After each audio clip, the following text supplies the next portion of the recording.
आज हम बात कर रहे हैं धर्मवीर भारती के उस मशहूर उपन्यास की जो पीढ़ियों से पाठकों के दिल में एक मीठी सी कसक छोड़ता आया है, गुनाहों का देवता।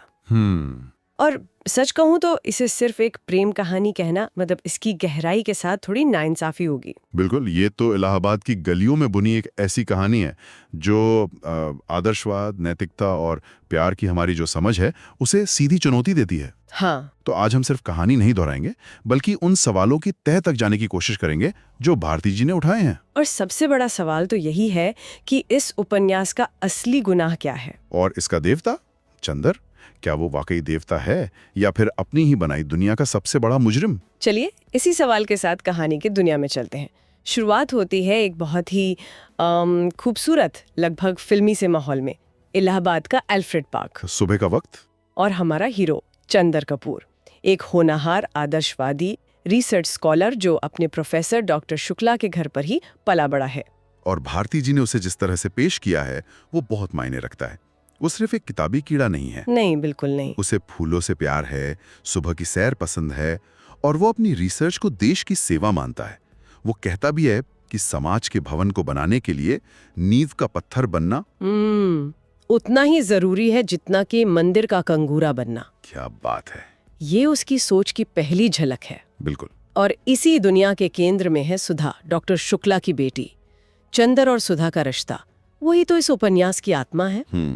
ऊपर से देखने में ये रिश्ता बड़ा मासूम, बड़ा चुलबुला सा लगता है। हाँ, जैसे वो लाइब्रेरी वाला एक किस्सा है जब सुधा खुद मेंबर बनने में शर्माती है और चंदर से कहती है कि तुम मेरे लिए किताबें ले आया करो। हाँ, लेकिन अगर हम थोड़ा और गहरा उतरे ना तो ये रिश्ता सिर्फ मासूम नहीं है, इसमें एक तरह का क्या कहते हैं पावर डायनामिक भी है। अच्छा, कैसे?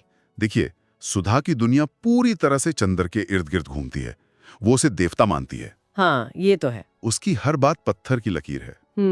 तो सवाल ये उठता है कि क्या सुधा सच में उसे देवता मानती है या चंदर ने इतनी मेहनत से अपने लिए ये देवता वाली छवि घड़ी है कि सुधा के पास कोई और चारा ही नहीं बचा। ये बहुत इंटरेस्टिंग पॉइंट है। मतलब चंदर अनजाने में ही सही सुधा को एक मूर्ति की तरह गढ़ रहा है। एक ऐसी मूर्ति जो सिर्फ उसकी पूजा करे, जो उसकी बनाई सीमाओं में रहे। वो उसे पगली कहकर डांटता है, लेकिन उस डांट में भी एक अधिकार है, एक कंट्रोल है।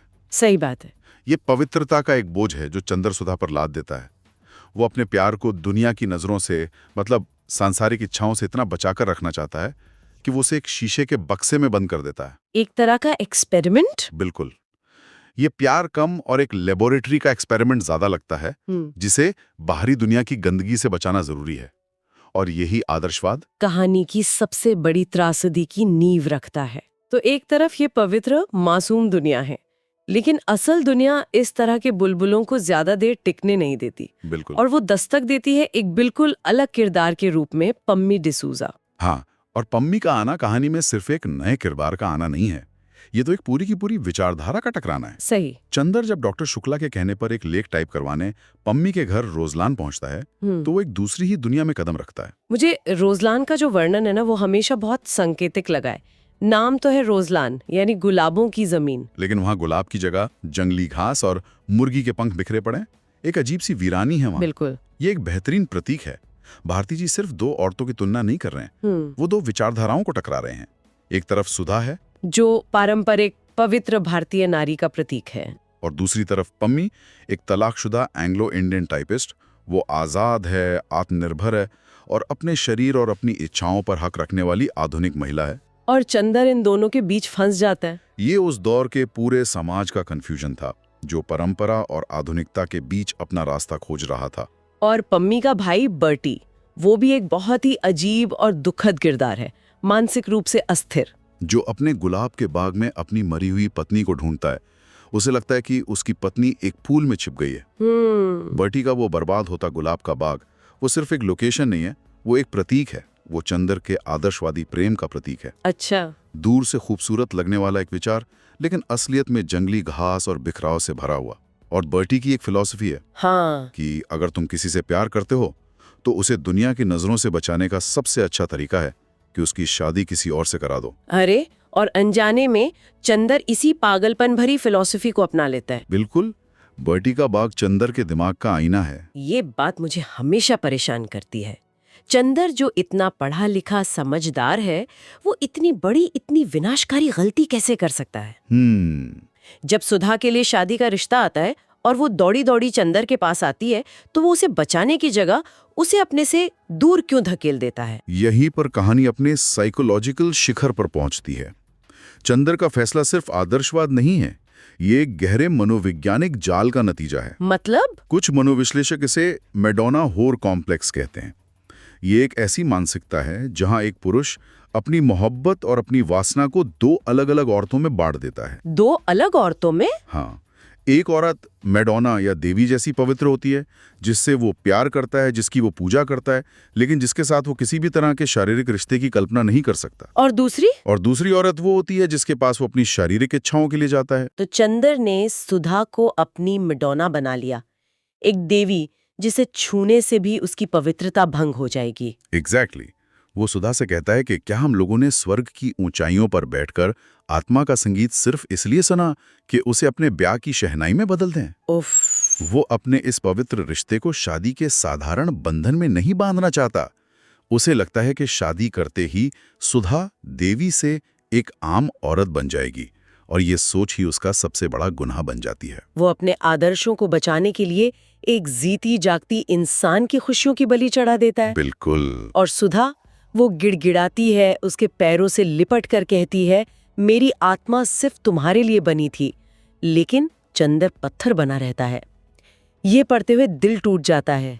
वो सोचता है कि वो सुधा का भविष्य बना रहा है, पर असल में वो दोनों की जिंदगी तबाह कर रहा होता है। और यहीं पर हमें कहानी के एक और अहम किरदार को देखना चाहिए जो अक्सर नजरअंदाज हो जाता है, गेसु। हाँ, सुधा की सहेली गेसु, उसकी कहानी भी तो कुछ ऐसी ही है। कुछ ऐसी है। वो भी अपने प्यार अख्तर को सामाजिक दबाव की वजह से खो देती है। लेकिन देखिए कि दोनों किरदार एक ही जैसे दुख से कैसे अलग अलग तरीके से गुजरते हैं। चंदर सुधा की शादी के बाद पूरी तरह बिखर जाता है। पूरी तरह। वो अपराध बोध और दर्द से भागने के लिए पम्मी के पास जाता है और खुद को सजा देने के लिए एक ऐसे रिश्ते में डूब जाता है जिसमें कोई भावना नहीं है। वो अपने पूजा घर को खुद ही तोड़ देता है। वो एक तरह से अपने ही आदर्शों के खिलाफ विद्रोह कर रहा होता है। हाँ, एक विनाशकारी विद्रोह। जबकि गेसु, वो भी उतना ही दर्द सहती है, लेकिन वो बिखरती नहीं है। नहीं, वो उस दर्द को अपनी ताकत बना लेती है। वो बड़ी गरिमा और शांति से अपने दुख को स्वीकार करती है। भारती जी शायद गेसु के किरदार के जरिए हमें ये दिखा रहे हैं कि त्रासदी से निपटने का एक और तरीका भी है। एक ऐसा तरीका जो विनाशकारी नहीं बल्कि रचनात्मक है। बिल्कुल। चंदर का रास्ता आत्मविनाश का है, गेसु का रास्ता आत्मनिर्माण का। सुधा की शादी के बाद चंदर का जो हाल होता है वो देखना बहुत मुश्किल है। वो सुधा की चचेरी बहन बिंती के साथ हाँ, घंटों बैठकर सिर्फ सुधा की बातें करता है। वो एक कदम भी आगे नहीं बढ़ पाता। बिंती उसके लिए सुधा की यादों का एक जरिया बन जाती है। वो एक तरह के भ्रम में जीने लगता है। उसे लगता है कि उसने सुधा को त्याग कर कोई महान काम किया है, लेकिन असलियत में वो कायरों की तरह अपनी जिम्मेदारियों से भागा है। उसने प्रेम को एक विचार बना दिया और इंसान को भुला दिया। और इस गलती का नतीजा आखिरकार सामने आता है। उपन्यास का अंत बेहद दुखद है। सुधा, जो अपनी शादी में कभी खुश नहीं रह पाती, बीमार पड़ जाती है और खबर आती है कि उसकी मौत हो गई। चंदर के एक फैसले ने एक हंसती खेलती जिंदगी को खत्म कर दिया। और अंत का वो दृश्य जब चंदर और बिंती सुधा की अस्थियों को संगम में प्रवाहित करने जाते हैं, वो हिंदी साहित्य के सबसे मार्मिक दृश्यों में से एक है। जेठ दशहरे का दिन, नाव पर छाई खामोशी और चांदनी जो लहरों पर मैले कफन की तरह पड़ी है, ये पूरा माहौल चंदर के अंदर के तूफान को दिखाता है। और फिर वो पल जब गुस्से और पागलपन में चंदर बिंती से सुधा की राख छीनकर उसकी मांग में भर देता है। उस एक पल का क्या मतलब निकाला जाए? ये एक बहुत ही कॉम्प्लेक्स और परेशान करने वाला पल है। ये एक ऐसी जिंदगी की ओर इशारा करता है जो हमेशा उस पुरानी ट्रेजेडी के साए में ही जिएगी। वो कभी उस अपराध बोध से बाहर नहीं निकल पाएगा। कभी नहीं। बिंती के साथ उसका रिश्ता कभी भी एक सामान्य रिश्ता नहीं हो पाएगा। उस पर हमेशा सुधा की राख की एक परत चढ़ी रहेगी। ये उस गुनाह का स्थायी निशान है। उपन्यास की आखिरी पंक्तियां हैं, गंगा की लहरों में बहता हुआ राख का सांप टूट फूट कर बिखर चुका था और नदी फिर उसी तरह बहने लगी थी जैसे कभी कुछ हुआ ही ना हो। ये पंक्तियां मुझे हमेशा निशब्द कर देती हैं। ये पंक्तियां हमें व्यक्तिगत ट्रेजेडी की विशाल प्रकृति के सामने निरर्थकता का एहसास कराती हैं। मतलब इंसान के लिए जो सबसे बड़ी तबाही है वो कायनात के लिए एक पल से ज्यादा कुछ नहीं। नदी बहती रहती है, लेकिन इसका एक और मतलब भी है कि जीवन चलता रहता है, पर उस एक त्रासदी का असर किरदारों की जिंदगी पर हमेशा के लिए रह जाता है। तो इस पूरी चर्चा के बाद हम वापस उसी सवाल पर आते हैं, इन किरदारों की यात्रा हमें क्या सिखाती है? चंदर ने सुधा को देवी बनाकर पूजना चाहा, लेकिन वो ये भूल गया कि देवियां मंदिरों में रहती हैं, घरों में नहीं बसाई जाती। सही कहा। ये उपन्यास नैतिकता और प्रेम की हमारी स्थापित धारणाओं पर गहरे सवाल खड़े करता है। क्या किसी आदर्श को बचाने के लिए इंसानी खुशी को कुर्बान कर देना सही है, या प्यार को उसकी सभी कमियों और